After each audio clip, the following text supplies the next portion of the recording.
आपका मेरे YouTube channel English with master ji में आपका स्वागत है।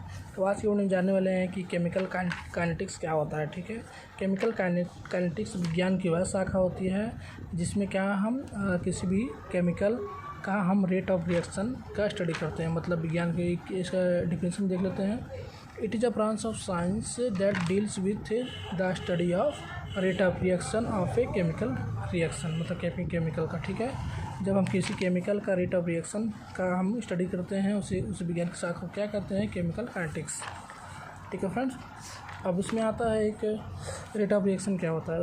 एक टर्म आता है रेट ऑफ रिएक्शन कि रेट ऑफ रिएक्शन क्या होता है। ये रेट ऑफ रिएक्शन टर्म आया ना, रेट ऑफ रिएक्शन क्या मतलब होता है कि कैसे इसको डिटरमाइन करते हैं, उसका रूल क्या है देख लेते हैं। जैसे मैंने एक इक्वेशन लिखा है कि 2a + b = 3c है। ठीक है, इक्वेशन लिखा है जिसमें a रिएक्टेंट है, b भी रिएक्टेंट है और c क्या है, प्रोडक्ट है। ठीक है, और अब जब इसका रेट ऑफ रिएक्शन लिखेंगे तो कैसे लिखेंगे, इसका रूल क्या होता है कि change in concentration of reactant पर टाइम पीरियड। ठीक है, मतलब एकांक समय में कि कितना रिएक्टेंट के कंसंट्रेशन में चेंज हुआ है उसे क्या कहते हैं, रेट ऑफ रिएक्शन कहते हैं, ROR कहते हैं। ठीक है, स्मॉल r। ठीक है, इसको कैसे लिखते हैं तो देखते हैं। देखिए यहाँ पे मैंने लिख के बताया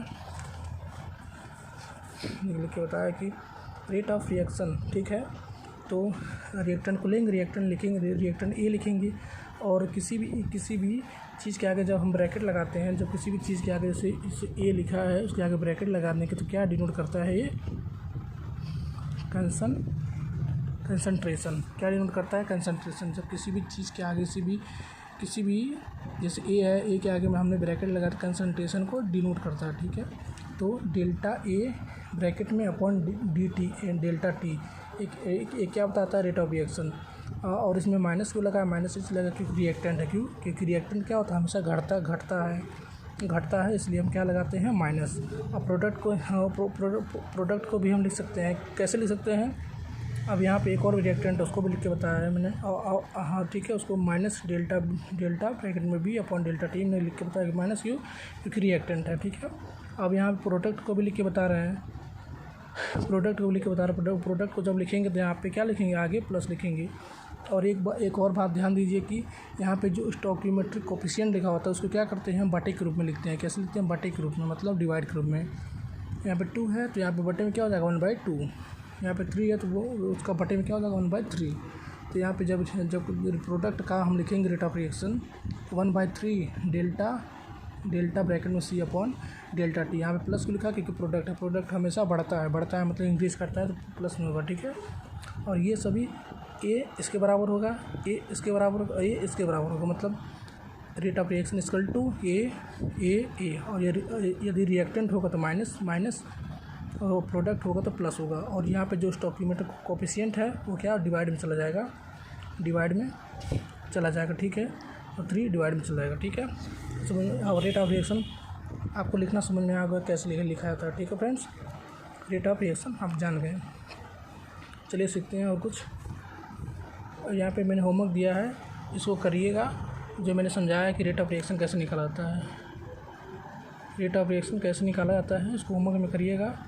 पहले इसको करिएगा, फिर बराबर इसको करिएगा, फिर बराबर इसको करिएगा, फिर बराबर इसको करिएगा, फिर बराबर इसको करिएगा। अब यहाँ पे एक बार ध्यान दीजिएगा कि स्टोइकियोमेट्रिक कोफिशिएंट यहाँ पे क्या है, 1 है। और इसको जब लिखेंगे तो माइनस में, इसको लिखेंगे माइनस में, इसको लिखेंगे माइनस में, इसको लिखेंगे प्लस में, इसको लिखेंगे प्लस में। ठीक है फ्रेंड्स, इसको होमवर्क में करिएगा तो समझ में आएगा। और दूसरा एक और टर्म होता है कि रेट ऑफ अपीयरेंस क्या है। रेट ऑफ अपीयरेंस क्या है, मतलब कि हमें अपीयरेंस मतलब क्या होता है, जानिए कि अपीयरेंस का मतलब होता है आपका दिखना, मतलब दिखाई देना। कोई भी चीज़ हमें कब दिखाई देगी, जैसे प्रोडक्ट हमें, जैसे रिएक्टेंट ख़त्म होता चले जाएगा और प्रोडक्ट बनते चला जाएगा तो हमें लास्ट में क्या दिखाई देगा, प्रोडक्ट दिखाई देगा। मतलब इसकी बात की जा रही है। जब भी रेट ऑफ अपीयरेंस की बात हुई कि हम तो क्या डिनोट करेगा, प्रोडक्ट के बारे में। तो प्रोडक्ट के बारे में हम क्या रेट ऑफ रिएक्शन लिखेंगे, किसके बारे में, प्रोडक्ट के बारे में। और इसमें एक बात और ध्यान दीजिए, इसमें क्या स्टोइकियोमेट्रिक कोफिशिएंट नहीं लिखते हैं, साइन भी नहीं लिखते हैं। जैसे यहाँ पे रिएक्टेंट था तो प्लस तो माइनस में लिख रहते हैं, प्रोडक्ट था तो प्लस में लिख रहते हैं। ठीक है, यहाँ पे माइनस प्लस को उसमें ध्यान देंगे और स्टोइकियोमेट्रिक कोफिशिएंट पे ध्यान नहीं देंगे। जैसे एग्जांपल देख लेते हैं। जैसे मैंने प्रोडक्ट का एग्जांपल लिया है, तो प्रोडक्ट का रेट ऑफ रिएक्शन मैंने निकाल के दिखाया। जैसे लिखा मैंने delta C upon delta T। यहाँ पे 1/3 लिखना चाहिए ना, पर यहाँ नहीं लिखा जाता है। यहाँ प्लस लिखना चाहिए, प्लस यहाँ वैसे तो नॉर्मली प्लस होता ही है, यहाँ पे मोड़ करके बताया जाता है। ठीक है फ्रेंड्स, ठीक है समझा। अब जब इसको लिखते हैं तो क्या लिखते हैं, delta A upon delta T। अब ये माइनस नहीं लगाते हैं और 1/2 नहीं लगाते हैं, क्यों? क्योंकि रेट ऑफ अपीयरेंस में रूल होता है नहीं लगाया जाता। और उसी तरह रेट ऑफ डिसअपीयरेंस भी एक टर्म होता है, जिसमें क्या करते हैं, हम रिएक्टेंट के कंसंट्रेशन को लिखते हैं। और इसमें भी क्या करते हैं, इसमें भी स्टोइकोमेट्रिक कोएफिशिएंट जो आगे क्या है, ये आपका जो मल्टीप्लाई के रूप में होता है, उसको हम नहीं लिखते हैं, साइन भी नहीं लिखते हैं। ठीक है, इसका रूल सेम होता है, बट इसमें क्या होता है, ये किसके लिए होता है, ये आपका रिएक्टेंट जो गायब हो रहा है। डिसअपीयरेंस मतलब गायब होना होता है, जो गायब होगा। रिएक्टेंट कम होता चले जाएगा, मतलब गायब होगा, ये क्या है, अपीयर होगा। जब रेट ऑफ अपीयरेंस की बात होगी तो इसको लिखेंगे, और रेट ऑफ डिसअपीयरेंस की बात होगी तो किसको लिखेंगे, ये रिएक्टेंट को लिखेंगे। ठीक फ्रेंड्स, आई होप आपको समझ में आएगा वीडियो। चलिए आगे चलते हैं। और एक होता है इंस्टेंटेनियस रेट ऑफ रिएक्शन। ये कुछ नहीं है फ्रेंड्स, वही जो मैंने पीछे बताया वही है, बस इसमें क्या होता है कि इंस्टेंटेनियस पॉइंट पे, मतलब इंस्टेंटेनियस टाइम पे बताया था, मतलब 2 सेकंड पे एकदम करेक्ट। जैसे मैंने यहाँ पर लिखे, जैसे समय बीत रहा है, 1 से 2 गया, 2 से 3 गया, मतलब एक कितना टोटल कितना टाइम हुआ, 3 हुआ। पर हम 3 मिनट पे एट 3 मिनट पे जब हम निकालेंगे रेट ऑफ रिएक्शन, उसे क्या कहेंगे, इंस्टेंटेनियस रेट ऑफ रिएक्शन कहेंगे। ठीक है फ्रेंड्स, कुछ नहीं है। जैसे मैंने यहाँ पे एक इक्वेशन लिखा है रेट ऑफ रिएक्शन, इसका निकालते हैं तो माइनस डी अपन डेल्टा dt हो जाएगा, क्यों? और rate of instantaneous rate of reaction बताने के लिए हम क्या प्रयोग करते हैं, डी। ठीक है, और एवरेज। और जब यहाँ पे मैंने बताया है रेट ऑफ रिएक्शन, एक कौन सा रेट ऑफ रिएक्शन है, ये आपका एवरेज है, एवरेज रेट ऑफ रिएक्शन है। और ये जो मैंने बताया है आगे, ये कौन सा है, ये आपका इंस्टेंटेनियस, मतलब किसी पार्टिकुलर टाइम पे है। कुछ अंतर नहीं फ्रेंड्स, चिंता मत करिए, कुछ अंतर नहीं है। इसमें भी क्या लिखेंगे, डी ए अपॉन dt लिखेंगे। और यहाँ पे रिएक्टेंट है माइनस लिखेंगे, ये भी रिएक्टेंट और माइनस, ये प्रोडक्ट है, तो क्या हो जाएगा, यहाँ पे प्लस हो जाएगा डी सी अपॉन dt। ठीक है फ्रेंड्स, आपको आई होप आपको समझ में आएगा। एक होता है ऑर्डर ऑफ रिएक्शन, क्या होती है, एक और टर्म आता है कि ऑर्डर ऑफ रिएक्शन, मतलब रिएक्शन का ऑर्डर क्या है, क्रम क्या है, क्रम क्या है, कोटि क्या है। ठीक है फ्रेंड, ये क्या होता है, जैसे मैंने यहाँ पे और ऑर्डर ऑफ रिएक्शन निकालने के लिए हम किस लॉ का प्रयोग करेंगे, law expression. Order of reaction हमें निकालने के लिए हम हमेशा रेट लॉ एक्सप्रेशन का प्रयोग करेंगे। ये क्या होता है, जैसे एग्जांपल देख लेते हैं, A+4B = C गिव्स C। ठीक है, इसका रेट ऑफ रिएक्शन निकालेंगे तो इनवर्सली ये जो लिखा है तरीका, ये जो लिखने का तरीका है, इसे क्या कहते हैं, रेट लॉ एक्सप्रेशन। जिसमें क्या लेते हैं, R एक किस लॉ के अकॉर्डिंग, किस लॉ से आता है, लॉ ऑफ मास एक्शन या रेट लॉ एक्सप्रेशन। ठीक है, जब ये लिखते हैं तो rate of rate of reaction लिखेंगे तो क्या किस पर डिपेंड करेगा, रिएक्टेंट पे, रिएक्टेंट लिखेंगे। और आगे जो ये आपका कोएफिशिएंट है, स्टोइकोमेट्रिक कोएफिशिएंट है, क्या हो जाएगा, पावर में चला जाएगा 1, ये डॉट। ठीक है फ्रेंड्स, अब यहाँ पे बी है, यहाँ पे स्टोइकोमेट्रिक कोएफिशिएंट है, क्या पावर में चला जाएगा 4। ये लिखने का तरीका है। ठीक है फ्रेंड्स, रेट लॉ एक्सप्रेशन, इसी के थ्रू हम क्या करते हैं, ऑर्डर रिएक्शन पता करते हैं। ठीक है फ्रेंड्स, अब रेट ऑफ ऑर्डर रिएक्शन क्या होती है, it is a power over concentration of reactant. ठीक है, ये जो रिएक्टेंट लिखा है मैंने, रिएक्टेंट लिखा है, ब्रैकेट लगा दिया, क्या बता रहा है, कंसंट्रेशन ऑफ रिएक्टेंट, उसके ऊपर जो पावर लगा होता है, ये जो पावर लगा होता है, इसका जो पूरा सम कर देंगे, 1 + 4 कितना हो जाएगा, 5। ऑर्डर ऑफ रिएक्शन कितना हो जाएगा, 5। ऑर्डर ऑफ रिएक्शन कितना, 5। यहाँ पे 1 + या 2 होता या 3 होता, कुछ भी होता, तो यहाँ पे मान लीजिए 2 होता, तो 1 + 2 कितना, 3 होता है, यहाँ पे 3 लिखते हैं ऑर्डर ऑफ रिएक्शन। ठीक है फ्रेंड्स, और ऑर्डर ऑफ रिएक्शन निकालने के लिए हम किस लॉ का प्रयोग करेंगे, रेट लॉ इक्वेशन या लॉ ऑफ मास एक्शन। ठीक है फ्रेंड्स, दोनों एक ही है। जैसे एक और एग्जांपल ले लेते हैं, A+B = C, तो इसका निकालेंगे रेट ऑफ, इसका निकालेंगे ऑर्डर ऑफ रिएक्शन। ठीक है, ऑर्डर ऑफ रिएक्शन, तो क्या लिखेंगे,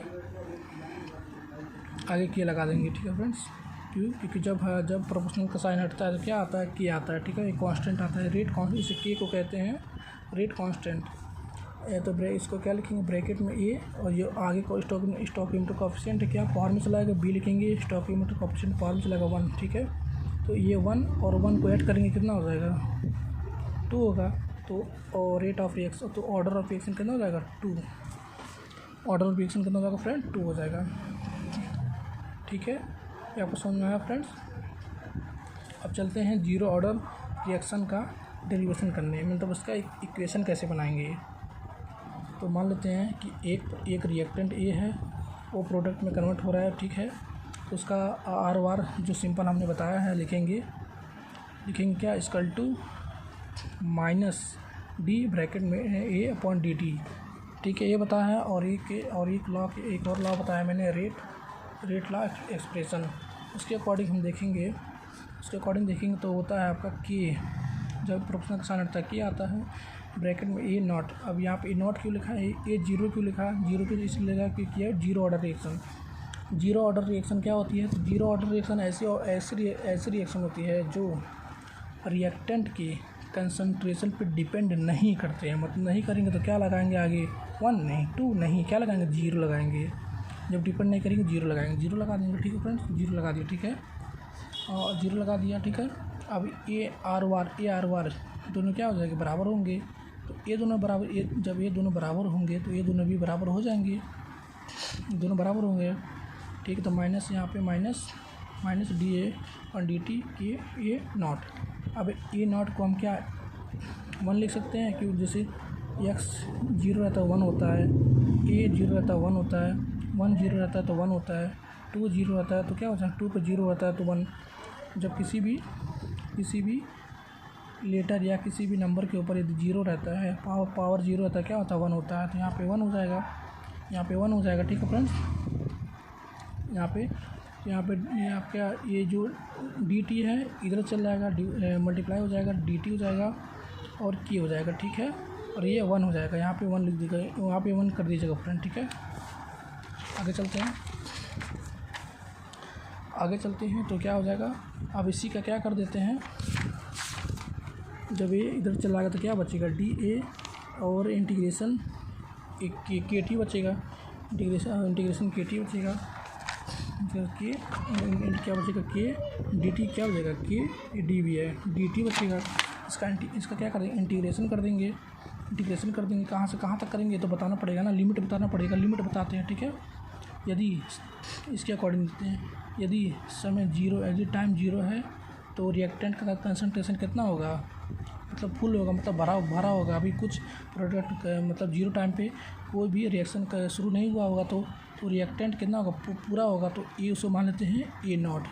और जब टाइम टी हो जाता है तो रिएक्टेंट कुछ कम हो जाएगा तो मान लेते हैं वो ए नॉट हो जाता है, ठीक है। और जब इसको इंटीग्रेट करेंगे तो ए आएगा, और इसको क्या करेंगे तो इसको ए लिख देंगे, ए नॉट लिख देंगे, क्योंकि ये लिमिट है, ठीक है। लिमिट लिख देते हैं। यहाँ पे के बाहर हो जाएगा क्योंकि कांस्टेंट है तो माइनस के हो जाएगा, और यहाँ पे टी पे लिमिट लिख देंगे टी और 0, ठीक है। और जब ए को ए में पुट करेंगे तो पहले ए और अपर लिमिट पुट करते हैं, फिर लोअर लिमिट। तो ए की जगह पे ए आएगा तो क्या ए ही आएगा, ए की जगह पे ए नॉट आएगा तो माइनस ए नॉट हो जाएगा। यहाँ जब लिमिट रखते हैं तो बीच में माइनस लगाते हैं तो ए नॉट हो जाएगा, ठीक है। यहाँ पे रखेंगे तो टी हो जाएगा माइनस 0, टी के जब 0 हो जाएगा तो 0 हो जाएगा, तो माइनस के टी हो जाएगा, और माइनस के 0 गुणा होकर क्या हो जाएगा? मल्टीप्लाई हो क्या? 0 हो जाएगा।